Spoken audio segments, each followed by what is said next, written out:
The winter air in LaGrange, Georgia, could cut straight through you in January. But for 22-year-old Kyle Clinkscales, it was just another brisk night on his way to the future he had always dreamed of. He had that kind of smile you remembered. The one that curled just a little on the right side before it took over his whole face. Kyle had been bartending at the Moose Club for the past year, saving money while juggling classes at Auburn University. Not many people could pull off serving drinks to rowdy patrons on a Friday night and then turn around and ace a business management exam on Monday. Kyle could. Those who knew him best described him as driven, but never too busy to stop and talk. If he saw you coming down the street, he'd cross over just to shake your hand. He had a knack for remembering not just your name, but your kid's name, your dog's name, and whether you'd mentioned you were feeling under the weather last week. Kyle's parents, John and Louise Clinkscales, were proud in that quiet Southern way. They didn't shout about their son's accomplishments, but it was there in the way John would lean back in his chair at the local diner and smile when someone asked how Kyle was doing. Louise kept a photo of him taped inside the kitchen cabinet, the one she opened every morning to grab her coffee cup. She liked to say it was so I can start every day looking at my boy smile. It was the mid-1970s, and the world felt like it was moving faster than small-town Georgia could keep up with. Vietnam had ended the year before. Music was shifting from rock and roll into disco. And for a young man like Kyle, the possibilities seemed endless. He was talking about maybe getting into real estate after graduation, maybe even running his own business one day. He wasn't flashy. His clothes were neat but worn, his shoes shined for work. He drove a white, two-door 1974 Ford Pinto runabout, a small car, reliable enough for the back and forth between LaGrange and Auburn. He didn't mind the long drives. He said it gave him time to think. When he wasn't working or studying, you could find Kyle at West Point Lake, fishing off the banks with an old tackle box his father had given him.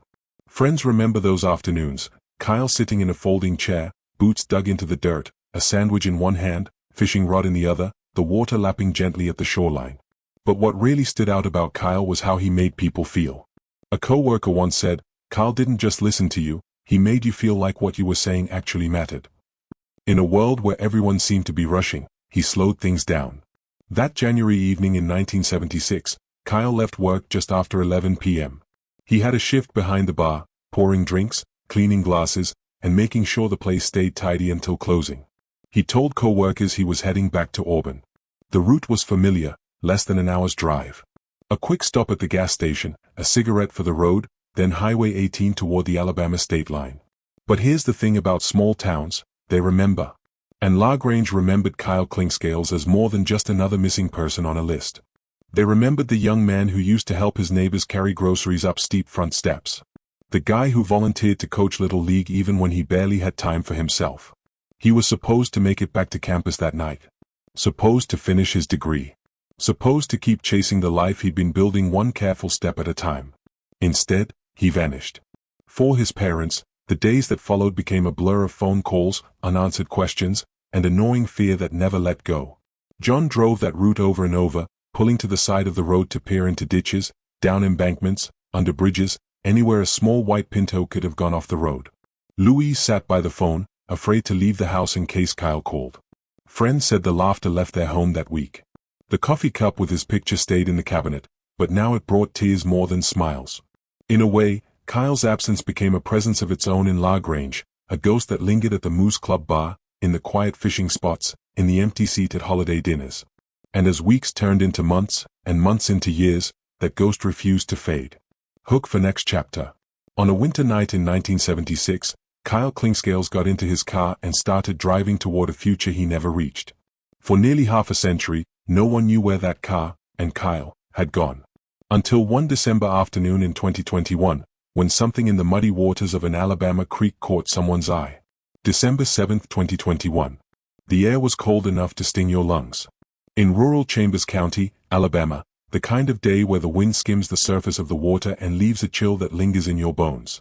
A man was walking along County Road 83, the same back road he'd driven thousands of times. On his left, a small creek twisted through the trees, a quiet ribbon of dark water that had seen decades pass without much notice. He glanced down the embankment and saw something unnatural breaking the surface. Not a log. Not a cluster of branches. Metal. At first it was just a faint shape beneath the ripples, its color muted by decades of mud and silt.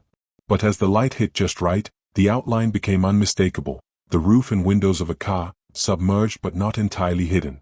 He stopped, staring for a long moment, before reaching for his phone. When deputies from the Chambers County Sheriff's Office arrived, they didn't waste time.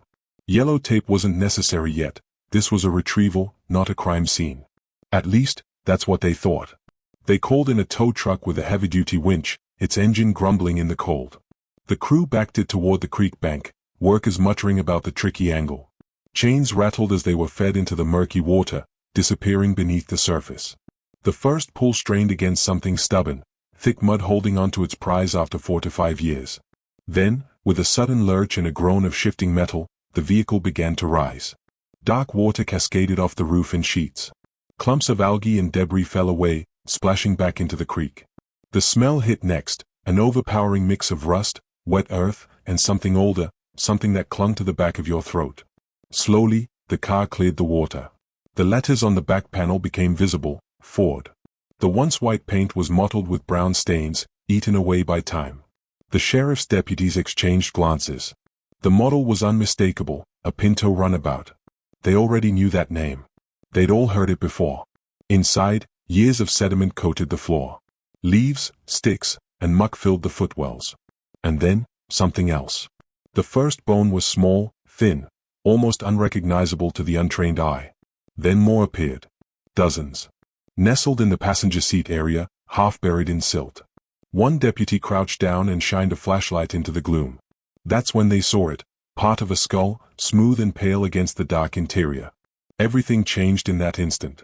The creek wasn't just giving up a piece of scrap metal, it was giving up a body. By late afternoon, the Alabama Law Enforcement Agency was on scene. They photographed every angle, their camera flashes strobing against the skeletal remains. Investigators bagged bones one by one, careful not to lose a single fragment.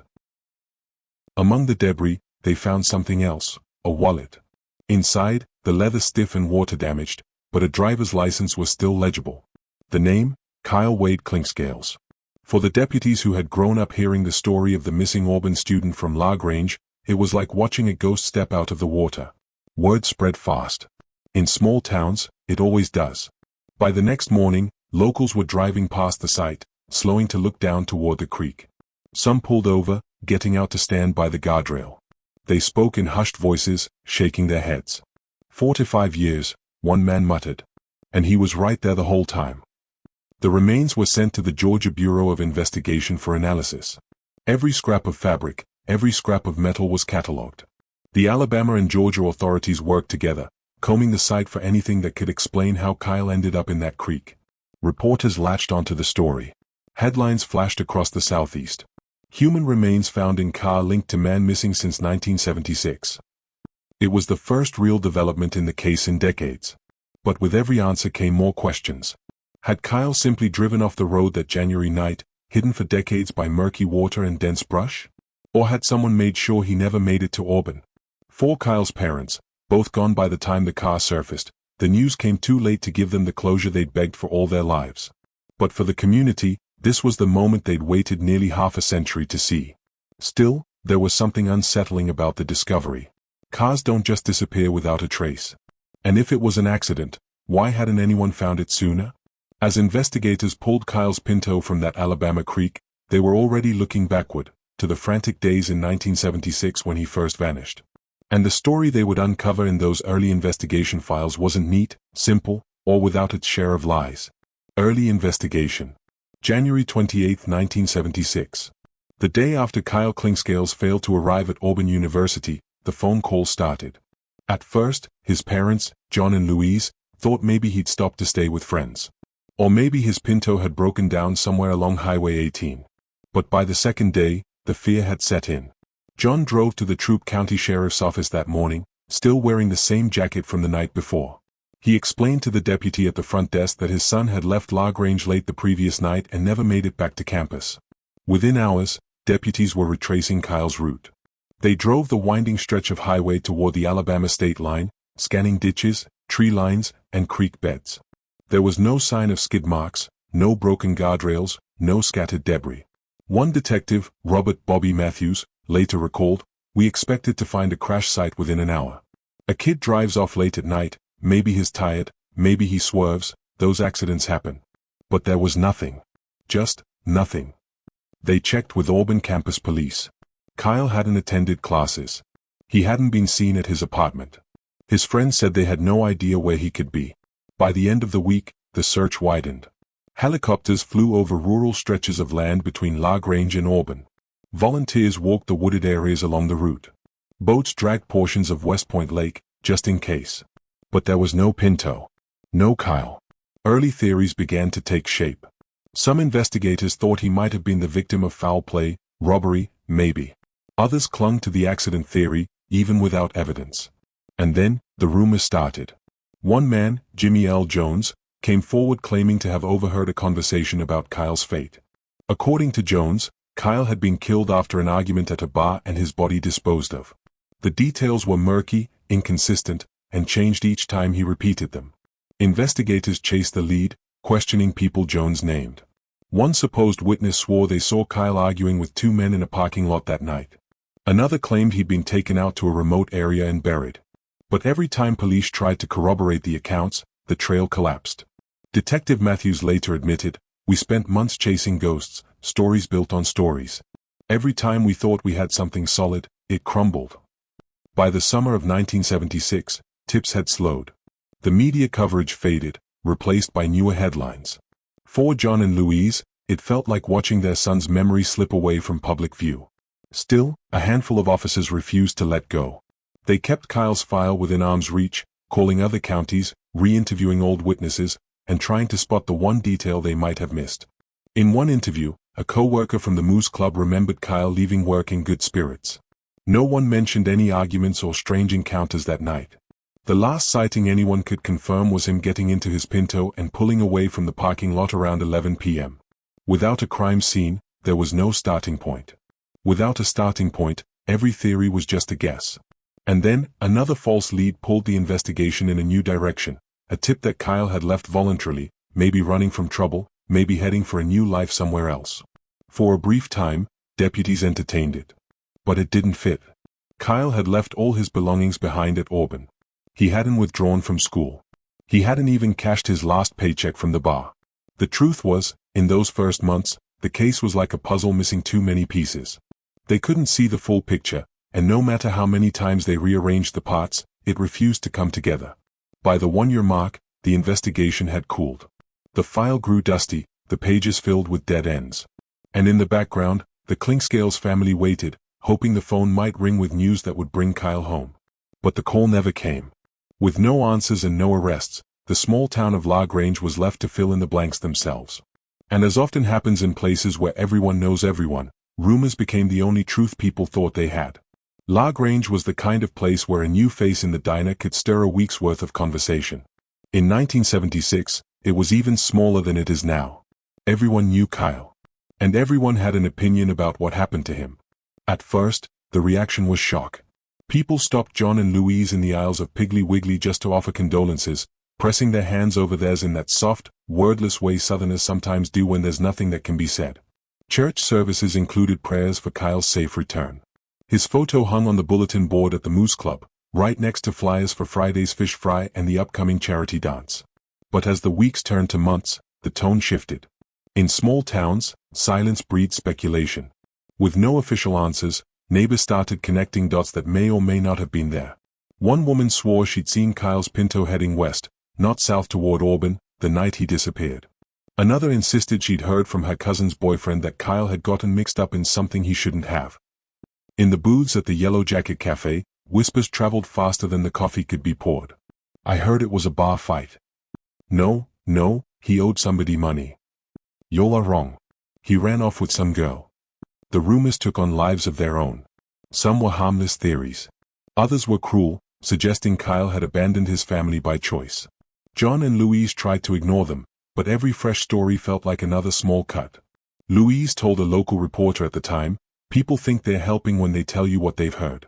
But when it's your child, it's just salt in the wound." Even among Kyle's friends, trust began to fracture. A few quietly wondered if someone in their circle knew more than they were saying. That kind of suspicion changes relationships, makes every smile look forced, every handshake feel cold. Meanwhile, the Moose Club carried on. The bar stools Kyle used to wipe down every night stayed occupied. The jukebox still played. But to those who worked there, the empty space behind the bar was a constant reminder. Some nights, a regular would swear they saw Kyle's shadow in the mirror, just a flash, gone when they turned around. Then came a story that spread like wildfire. Someone claimed they'd seen a white Pinto pulled over on a dirt road near West Point Lake, days after Kyle vanished. The claim couldn't be verified, but it stuck in people's minds. The lake became a focal point for amateur searches. Teenagers drove out there at night, headlights off, daring each other to look for signs. Fear crept into the town in quieter ways too. Parents warned their kids not to drive alone after dark. Some women started locking their doors for the first time. For the Clinkscales family, the hardest part wasn't the stares or the gossip, it was the slow fading of urgency. After the first year, fewer people asked if there was news. Life in LaGrange kept moving. And for John and Louise, that movement felt like betrayal. But the case was far from over. It wasn't solved, but it also wasn't forgotten. A handful of investigators kept turning over the same scraps of information, hoping one day something new might surface. And yet, that day wouldn't come for decades. As the 1980s, 90s, and 2000s rolled on, Kyle's case drifted into the realm of unsolved legends, a story you told newcomers over coffee. But for his family, every anniversary was a reminder that somewhere out there was an answer, and maybe, someone who'd been hiding it all along. Years passed, and the once buzzing investigation fell silent. The box containing the victim's case file, thick with reports, witness statements, and grainy photographs, was pushed to the back of an evidence shelf in the county sheriff's office. Dust gathered on the cardboard, but for the victim's family, the weight of the loss never lightened. Detectives who had once pored over every lead retired or transferred. New cases stole resources and attention. Soon, the murder was spoken about only in hushed tones at family gatherings or in fading newspaper clippings taped to refrigerators. Still, there were reminders. Every anniversary of the murder brought a small news mention, a brief segment on the evening broadcast, or a vigil organized by the victim's loved ones. Locals would shake their heads, mutter about how someone knows something, and then return to their daily routines. Technology advanced, but the evidence sat untouched. DNA testing had improved dramatically, yet no one revisited the swabs or fingerprints collected decades earlier. The file simply waited, like the case itself, for someone to breathe new life into it. For the victim's family, it was more than just the absence of justice. It was the absence of answers. Every year that passed without closure felt like losing their loved one all over again. And somewhere, the killer lived freely, aging, blending into the crowd, and possibly believing they had gotten away with murder. That illusion would not last forever. Because in the years ahead, a single decision, one that seemed small at the time, would pull this case out of the shadows and place it back in the relentless light of an active investigation. For more than 3 decades, the file on the brutal 1989 Florida murder sat in the back of an evidence cabinet, yellowed, dusty, and marked unsolved. Detectives had come and gone. Leads had dried up. Witnesses had moved, grown old, or passed away. But in the quiet hum of the sheriff's office, the case file remained, waiting for the right set of eyes. By 2021, that moment finally came. Detective Carla Jennings wasn't even born when the murder happened, but she had a reputation for obsessively combing through old files. She was part of a small cold case unit, just 3 detectives, a single part-time crime analyst, and a whole wall of unsolved murders staring back at them. One afternoon, while pulling archived cases for review, Jennings came across the thick brown folder labeled with the victim's name. She sat at her desk and began reading, page after page, immersing herself in the details. She noticed something odd. A series of fingerprints collected from the crime scene in 1989 were marked as no match found. But when she checked the system, the prints had never been uploaded to the modern AFIS, Automated Fingerprint Identification System. Her first call was to the evidence room. The second was to the lab. 2 weeks later, a match came back, a man named Michael Warren, currently serving time in another state for armed robbery. He had been 20 years old at the time of the murder. And suddenly, a name that had never appeared in the original investigation was staring back at detectives from a computer screen. But a fingerprint match alone wasn't enough for an arrest. Jennings began digging into Warren's past. She found that in 1989, he lived just 15 minutes from the victim's home. He also had a violent criminal record stretching back to his teens. The real breakthrough came when she tracked down an old friend of Warren's, someone who had never been interviewed by police. He remembered Warren coming over the night of the murder, his hands trembling, muttering about things getting out of control. That statement, combined with the fingerprint match, was enough to convince the state attorney to reopen the case. In October 2023, detectives traveled to the prison where Warren was being held. They sat across from him in a cramped, windowless interview room. Jennings slid a single crime scene photo across the table. "You remember her?" she asked. Warren's eyes flickered, but he said nothing. Jennings leaned forward. "Your fingerprints say you were there. You can either tell your side of it now, or let the jury hear it first." He looked at her for a long moment, then leaned back in his chair with a thin, cold smile. "I think I want my lawyer." The silence that followed was deafening, because in that moment, everyone in the room knew they finally had their man. For more than 3 decades, the man responsible for victim's name, as death had lived as if nothing happened, shopping at the same grocery store, waving at the same neighbors, even attending the same church potlucks. But when detectives finally knocked on his door, all that small-town normalcy shattered. It happened on a gray Tuesday morning. The suspect, now in his late 50s, stepped outside to grab the paper. That's when unmarked cars rolled silently into the driveway, and plainclothes officers moved in. His confusion only lasted a moment before recognition hit him. He knew exactly why they were there. Neighbors peeked through blinds as officers cuffed him on the porch. Some grabbed their phones to record. Others just stood frozen, shocked to see a man they'd known for years being led away. For those who remembered 1989, it was like reopening a wound they thought had long scarred over. People whispered in the coffee shop that morning. At the post office, it was all anyone talked about. "Did you hear? They finally got him."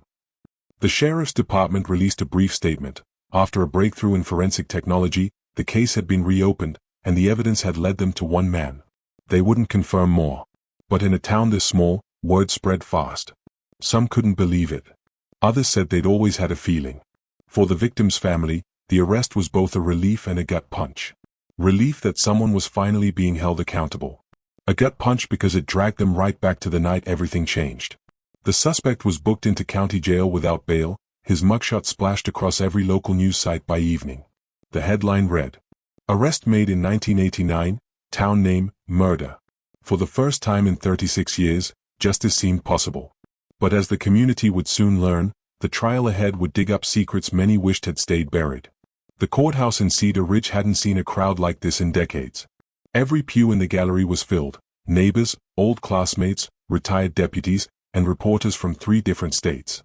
Outside, news vans lined the street, their satellite dishes aimed skyward, broadcasting the town's darkest chapter to the world. The man at the center of it all, Robert "Bobby" Hensley, sat at the defense table in a neatly pressed suit. But the polish couldn't hide the years of hard living etched into his face. His eyes darted around the room, sometimes lingering on the jury, sometimes on the family of the victim, Angela Price, seated in the front row clutching each other's hands like lifelines.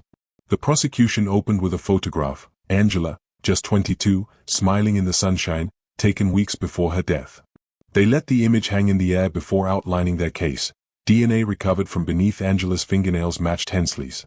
A witness from 1989 had seen him arguing with her the night she disappeared. And now, with modern forensics and decades of quiet investigation, they were ready to prove he was the killer. One by one, witnesses took the stand. Detective Sarah Monroe, who had inherited the cold case in 2017, described sifting through boxes of yellowed evidence. "We knew if we could find viable DNA, we could finally get answers," she said, her voice steady but her knuckles white on the edge of the witness box. Mark Davis, the town's retired bartender, testified he'd seen Bobby follow Angela out of the bar the night she vanished. "She didn't look happy," he said, his voice cracking. "Like she wanted to get away from him." When the defense cross-examined, they pushed back hard. They claimed the DNA could have come from casual contact, that the memory of the bartender was too clouded by time, and that the police had tunnel vision. Then came the most gut-wrenching moment, Angela's sister, Karen Price, taking the stand. She told the jury about the night Angela never came home, the years of unanswered questions, the birthdays and holidays spent staring at an empty chair. Her voice broke as she said, "We thought we'd die without knowing who did it." And then, one phone call. After all these years, they said they found him. The defense tried to rattle her, suggesting maybe she was biased, maybe she was just looking for closure in the wrong place. But Karen never wavered. "I'm not looking for closure," she said, her voice steel now. "I'm looking for truth. And the truth is sitting right there at that table." By the time closing arguments loomed, the air in the courtroom felt thick, like everyone was holding the same collective breath. The jury would soon decide whether Cedar Ridge's longest-running mystery would finally be laid to rest, or if the wound would remain open. The courtroom was silent except for the sound of the clerk reading the verdict. The jury foreman stood, his hands trembling slightly as he glanced at the defendant. "We, the jury, find the defendant guilty of first-degree murder." Gasps rippled through the gallery. Some clapped hands over their mouths. Others, friends and family of the victim, exhaled a relief they had been holding in for decades. The defendant's face went pale, eyes darting toward his attorney, who sat motionless, lips pressed tight. Across the room, the victim's family clung to one another, tears streaming down their cheeks. After all the years of dead ends and unanswered questions, justice had finally arrived. The judge's voice was firm, without hesitation. "You will serve life in prison without the possibility of parole." As the bailiff led the convicted man away, he cast one last look over his shoulder, not of remorse, but of defiance. That expression would haunt those who saw it. Outside, reporters swarmed the courthouse steps. Microphones pushed forward, cameras clicked in rapid succession. The victim's sister stepped up to the podium, her voice quivering but strong. "For 34 years, we lived with the pain of not knowing. Today, we can finally say our sister's killer will never hurt anyone again." The small town was shaken but also united. The case that had once divided neighbors now became a reminder of resilience. Murals were painted. A scholarship was set up in the victim's name. And yet, in the quiet moments, some couldn't stop thinking about the unanswered questions, the things police never explained. Why certain evidence was never disclosed. Why a second set of unidentified fingerprints was found at the scene. The trial had brought closure for many. But for a few, it had opened a new door of suspicion. Because in this town, some still whispered, maybe the real story wasn't over. The gavel fell for the last time, but the sound didn't bring closure, only a heavy silence that settled over the courtroom. For the victim's family, justice had been served in the legal sense. The killer was behind bars. But no sentence could return the years lost. After the verdict, the victim's sister stood outside the courthouse, speaking softly to reporters. She didn't talk about revenge. She didn't talk about the trial. She talked about birthdays that never came, family gatherings with an empty chair, and the way her mother never stopped looking out the window, hoping her daughter would walk back through the door. The small town began to breathe again, but it was a different kind of air, one that carried the weight of knowing evil had lived among them for decades. The coffee shop where neighbors once gossiped now felt like a place where people spoke in lowered voices, as if still haunted by the crime. The case left a lasting mark on the detectives too. 4 years, the cold case files sat in the back of the station, quiet, dusty reminders of a failure to solve them. Now, one of those files was closed. It was a victory, but it also lit a fire. There were still more names in those folders. More families waiting. In the end, the resolution wasn't a neat bow on the story. It was a reminder, justice might take years, even decades, but it's worth chasing. And for one family, after all the pain, they could finally say the words they had been waiting to say for nearly 40 years. We didn't forget. And we didn't give up. The gavel had barely echoed through the courtroom before life in Cedar Grove began to stitch itself back together. Families tried to return to Sunday dinners, children played on the same sidewalks that once buzzed with fear, and the hum of normal life crept back in. But just as the town exhaled, the sheriff's office received something unexpected. It was a plain manila envelope, no return address, no postage, left at the front desk overnight. Inside was a single Polaroid photograph, grainy and yellowed with age. The picture showed a young woman standing in front of the old Cedar Grove water tower. She was smiling, holding a cardboard sign that read "Help Me." Scrawled on the back, in shaky black ink, were 3 words. "She's still alive." The date on the Polaroid? June 14, 1990. The same summer another local girl had vanished, one whose case had gone cold so long ago that people only whispered her name in hushed, uncertain tones. Detective Ramirez stared at the photo for a long moment, then looked up at his partner. "This changes everything," he said quietly. And somewhere, in a dusty attic or a locked basement, the story of Cedar Grove wasn't finished. It was only just beginning again.